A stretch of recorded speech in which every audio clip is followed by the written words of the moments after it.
ಇದ್ರ ಜೊತೆಗೆ sir real star Upendra ಅವರು, ಸೊ ದಿ ಲೆಜೆಂಡ್ ಡೈರೆಕ್ಟರ್ ಕೂಡ ಹೌದು, ಅದ್ಭುತ ನಟ ಕೂಡ ಹೌದು. ಸೊ ನಿಮಗೆ ಅತ್ಯಾಪ್ತರು ಪರಮಾಪ್ತರು.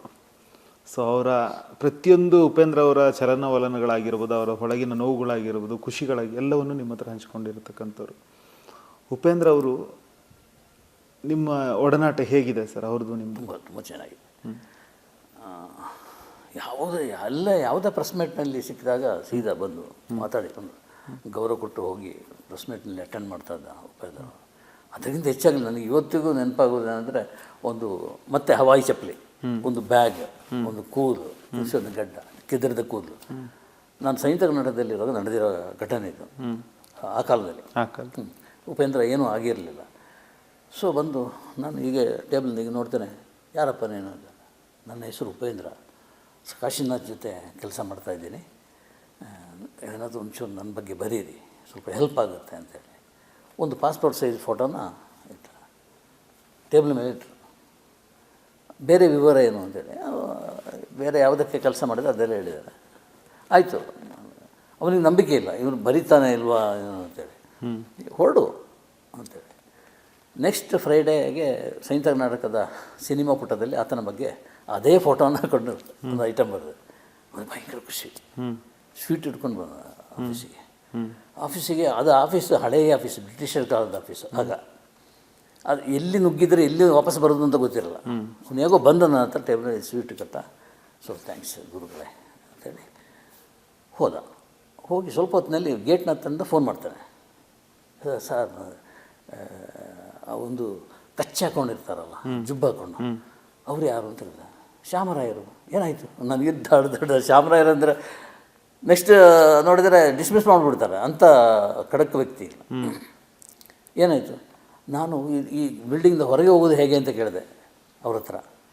ಗೊತ್ತಾಗಿಲ್ಲ. ಅಲ್ಲಿ ಹೋದ್ರೆ ಆ ರೂಮಿಗೆ ಹೋದ, ಎಲ್ಲೋದ್ರೂ ರೂಮ್, ಚಿಕ್ಕ ಚಿಕ್ಕ ರೂಮು, ಹೊರಗೆ ಬರೋದು ಹೇಗೆ ಅಂತ ಗೊತ್ತಾಗಿಲ್ಲ. ಶ್ಯಾಮರಾಯರು ಬಂದು ಕರ್ಕೊಂಡು ಗೇಟಿನ ಹತ್ರ ಬಿಟ್ಟು ಎಲ್ಲರೂ ನನ್ನನ್ನು ಕಳಿಸ್ತಾರೆ ಅಂತೇಳಿ ಹೇಳ್ತಾರೆ, ನಿನ್ನನ್ನು ಕಳಿಸಿಕೊಡ್ತೇನೆ ಅಂತ ಕಳಿಸ್ಕೊಡಿ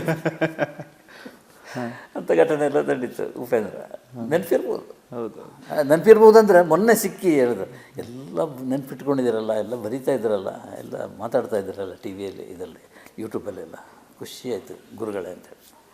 ನೀವು ರವಿ ಬೆಳಗೆ ಅವರ ಜೊತೆ ಕೆಲಸ ಮಾಡಿದಂಥರು, ನಿಮ್ಮ ಸ್ನೇಹಿತರು ಕೂಡ ಹೌದು. ಸೊ ಅವ್ರ ಜೊತೆಗಿನ ಒಡನಾಟ, ಸೊ ನಿಮ್ಮ ಅನುಭವ, ಜರ್ನಿ ಅದು ಹೇಗಿತ್ತು ಸರ್? ಅದು ನಾನು ಅರ್ಗಿಣಿ ಪತ್ರಿಕೆಯಲ್ಲಿದ್ದೆ. ಅಲ್ಲೊಂದು 7-8 ಪತ್ರಿಕೆ, ತಾಯಿ, ಕ್ರೀಡಾಲೋಕ ಇತ್ಯಾದಿ ಇತ್ಯಾದಿ. ಅದಕ್ಕೆ ಹೆಡ್ ನಾನು, ಓಕೆ, ಇನ್ಚಾರ್ಜ್. ಓಕೆ. ಅಲ್ಲಿ ಬರೀಲಿಕ್ಕೆ ಆಗ್ತಾ ಇರಲಿಲ್ಲ ನನಗೆ, ಪ್ರಿಂಟಿಂಗ್ಗೆ ಕಳಿಸ್ಬೇಕಷ್ಟೇ ಕೆಲಸ. ಒಂಥರ ಬರವಣಿಗೆ ಇಲ್ಲದೆ ನನಗೆ ಒಂದು ತಲೆ ಕೆಟ್ಟೋಗಿತ್ತು. ಹೇಗೆಪ್ಪ ಇಲ್ಲಿ ಈ ಥರ ಆದರೆ ಹೇಗೆ ನನ್ನ ಲೈಫು ಅಂತೇಳಿ. ಬಟ್ ಸಂಬಳ 4,000 ಹಾಗೆ ಅಲ್ಲಿಂದ ಇಲ್ಲಿ ಸೊ ನಾನು ಅದು ಮಾತ್ರ ಖುಷಿ ಕೊಡ್ತು. ಒಂದು ದಿವಸ ಅವರು ನೋಡ್ತೀನಿ, ಅದರ ರಾಜ್ಕುಮಾರ್ ರಸ್ತೆಯಲ್ಲಿ ಒಬ್ಬ ವ್ಯಕ್ತಿ ಹೋಗ್ತಾ ಇದ್ದಾರೆ, ರವಿ ಬೆಳಗೆರೆ ಅಲ್ವಾ ಅಂತ ನಾನು ಒಳಗೆ ಕರೆದೆ. ರವಿ ಬೆಳಗ್ಗೆ ಯಾಕೆ ಹೀಗೆ ಇದ್ರಿ ಅಂತೇಳಿ. ನನ್ನ ಟೇಬಲ್ ಮುಂದೆ ಕೂರ್ಕೊಂಡೆ ಚೇರಲ್ಲಿ, ಘಮ್ ಅಂತ ಹೊಡಿತಾ ಇದೆ, ರಮ್ಮು ವಾಸನೆ. ಇದೇನಪ್ಪ ಇದು? ಬೆಳಗ್ಗೆ ಕುಡ್ಕೊಂಡ್ಬಂದುಬಿಟ್ಟೆ ವ್ಯಕ್ತಿ ಅಂದರೆ, ಕಣ್ಣೆಲ್ಲ ಗುಡ್ಡೆ ಕೆಳಗೆ ಬೀಳುವಂಗಿದೆ, ಕೆಂಪಾಗಿ. ಏನೋ ವ್ಯತ್ಯಾಸ ಇದೆ, ಯಾಕೆ ರವಿ ಹೀಗಿದ್ದೀರಿ ಅಂತೇಳಿ. ಅವನು ಟೇಬಲ್ ಮೇಲೆ ಕೈ ಹಿಡಿದು, ಗಣೇಶ ಏನಾದರೂ ಕೆಲಸ ಕೊಡಿಸಿ ನನಗೆ ಅಂತ. ರವಿ, ಏನು ರವಿ ಹಿಂಗೆ ಮಾತಾಡ್ತೀಯ? ನೀನು ದೊಡ್ಡ ಕವಿ, ನೀನು ದೊಡ್ಡ ಕಥೆಗಾರ, ಅವಾರ್ಡೆಲ್ಲ ಬಂದಿದೆ, ಬಳ್ಳಾರಿಯಲ್ಲಿ ಲೆಕ್ಚರ್ ಆಗಿದೆ ಅಂತ. ಈಗ ಏನು ನನ್ನ ಹತ್ರ ಈ ಥರ ಕೇಳ್ಕೊಳ್ತಿದ್ದೆ. ಇಲ್ಲ ನಾನು ಸೋತೋಗಿದ್ದೀನಿ, ನಾನು ಬೆಂಗಳೂರಿನಲ್ಲೇ ಸೆಟ್ಲ್ ಆಗಬೇಕು ಅಂತಿದ್ದೇನೆ, ಒಂದು ಕೆಲಸ ಕೊಡಿಸಿ ಅಂತೇಳಿ ನಾನು ವೆಂಕಟೇಶ್ ಅವ್ರ ಹತ್ರ ಹೇಳಿದೆ. ಅವ್ರಿಗೆ ಏನಾಯಿತು, ಆ ಬಳ್ಳಾರಿಯವರು ಅಂತ ಹೇಳಿದ ತಕ್ಷಣ ಅದು ಯಾರು ರವಿ ಬೆಳಗೆರೆ ಫೋನ್ ಮಾಡಿ ಕೆಲವೆಲ್ಲ ವಿಚಾರಿಸಿದ್ರು. ಅದರಲ್ಲಿ ನಕ್ಸಲೈಸಮ್ ಸೇರಿದಂಥವೇ ನಕ್ಸಲೈಟ್, ರವಿ ಬೆಳಗೆರೆ ಅಂದರೆ ನಕ್ಸಲೈಟ್ ಅಂತೇಳಿ ಅವ್ರಿಗೆ ಯಾರೋ ಹೇಳಿಬಿಟ್ಟಿದ್ದಾರೆ. ಕಳಿಸ್ಬಿಡಿ, ಅವ್ರನ್ನ ಅಡ್ರೆಸ್ ತೊಗೊಂಡು ಕಳಿಸ್ಬಿಡಿ, ನೋಡೋಣ ಅಂತ ಹೇಳಿದರು. ನಾನು ಹಾಗೆ ಹೇಳಿದೆ ರವಿ ತ. ಅಡ್ರೆಸ್ ತೊಗೊಂಡು ಕಳಿಸಿದ್ರೆ ನನಗೆ ಕೆಲಸ ಸಿಗಲ್ಲ ಅಂತ ಆಯಿತು ಅಂತ ಇದು ಬೇಜಾರಿನಲ್ಲಿ ಹೊರಟೋಗ್ಬಿಟ್ರು. ಅಲ್ಲಿ ಗಣೇಶ್ ನಾಯ್ಕ ಅಂತ ಇದ್ದಪ್ಪ, ಒಳ್ಳೆ ರೈಟರ್, ತುಂಬ ಅದ್ಭುತ ರೈಟರ್. ಯಾವುದೇ ಸಬ್ಜೆಕ್ಟ್, ಪಾಲಿಟಿಕ್ಸ್ ಇರಲಿ, ಸಿನಿಮಾ ಇರಲಿ, ಕ್ರೈಮ್ ಇರಲಿ, ಯಾವುದನ್ನೇ ರಸವತ್ತಾಗಿ ಬರಿತಾ ಇದ್ದ. ಒಂದು ಬೀಡಿ ಇಲ್ಲಿ ಇಟ್ಕೊಳ್ತಾರೆ, ಆಫೀಸಲ್ಲೇ ವೆಂಕಟೇಶ್ ಎದುರೇ ಬಿಡಿ ಸೇರ್ತಾ ಇದ್ದ. ಆಮೇಲೆ ಚೇರ್ನಲ್ಲಿ ಹಿಂಗೆ ಕೂತ್ಕೊಂಡು ಯೋಚನೆ ಮಾಡಿ ಬರೆಯೋದು. ಅವನು ನಾಪತ್ತೆ ದಿಢೀರಂತ ಹೋಗ್ಬಿಟ್ಟ, ಎಲ್ಲಿಗೆ ಹೋಗಿದೆ ಅಂತ ಗೊತ್ತಿಲ್ಲ. ಸೊ ಅವನ ಜಾಗ ತುಂಬಲಿಕ್ಕೆ ಒಬ್ಬರು ಬೇಕು ಅಂತ ವೆಂಕಟೇಶ್ ಹತ್ರ ಹೋದೆ. ಮತ್ತೆ ಸರ್ ಯಾರೋ ಒಬ್ಬರು ಬೇಕೇ ಬೇಕು, ನನಗೆ ಕಷ್ಟ ಆಗುತ್ತೆ, ಬರವಣಿಗೆ ಅಟ್ಲೀಸ್ಟ್ ಬೇಕೇ ಬೇಕು, ಇದನ್ನು ಪ್ರೊಡಕ್ಷನ್ ಇದ್ದು ನಾನು ನೋಡ್ಕೊಳ್ತೀನಿ ಅಂತ ಹೇಳಿ. ಆಗ ರವಿ ಬೆಳಗನ್ನು ಕರೆಸಿ ಅಂತ ಹೇಳಿದ.